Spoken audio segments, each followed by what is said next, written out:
Hi, I'm Bill Donohue, President of the Catholic League. Joining me today is Nick Palczewski. He's our Senior Policy Analyst at the Catholic League. I want to talk about a summit that's taking place this weekend. It hasn't gotten much jazz in the media, Nick, but I think they will, perhaps after we speak about it. The Democratic Socialists of America are meeting in Chicago for their annual summit this Friday, the 31st of July, through Sunday, August the 2nd.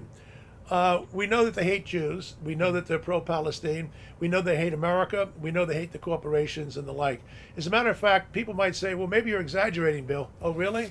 I'm going to read to you right now 10 of their demands. Their demands. Abolish the Electoral College. Abolish the presidency. Abolish the Senate. Abolish the Supreme Court. Abolish the Pentagon. Abolish the corporations. Abolish ICE.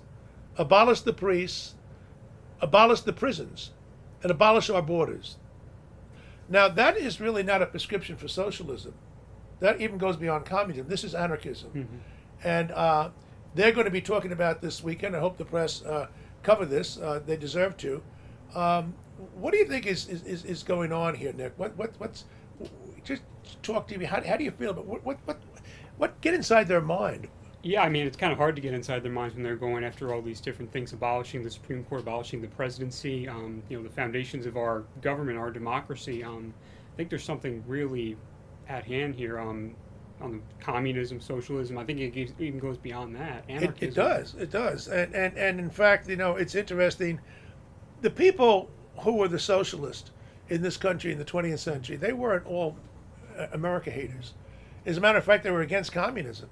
Norman Thomas, okay, he was a big ACLU guy.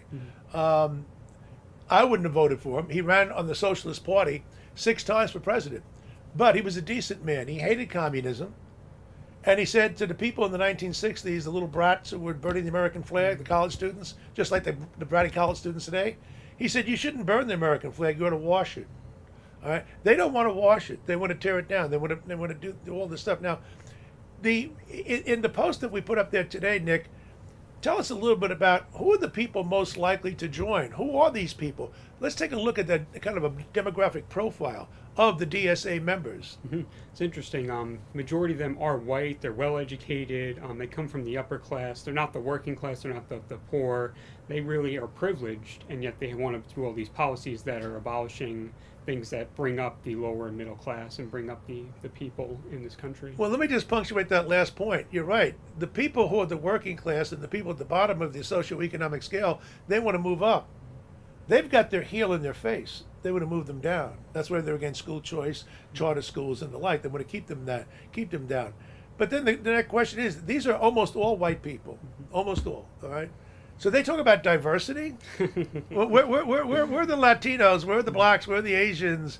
They don't have any. We're the working class. If you're in favor of the working class, if you want to liberate people, you ought to find out something about them. It might be helpful before they become emancipated. Now, in terms of the funding, Nick, I found out there's a guy by the name of Lee Halpern who died last year, who I never heard of before in my life. He was their biggest funder. Can you tell the people here who he was married to? He was married into the Rockefeller family. It was the wife was the granddaughter, or whose grandfather was John D. Rockefeller, the famous oil tycoon. His son, so he married into that Rockefeller money, and that's how he made his money and how he got rich. Isn't it interesting how so many of the people who made their money off of capitalism and they love the capitalist lifestyle that it affords, they want to tear it down? That's something for another day. But I hope people take a good look at the Democratic Socialists of America. They're part communist and part anarchist. They're not as much socialist as you might think. And we're going to have a lot more about this to say. Thanks, Nick. All right. Thank you, Bill.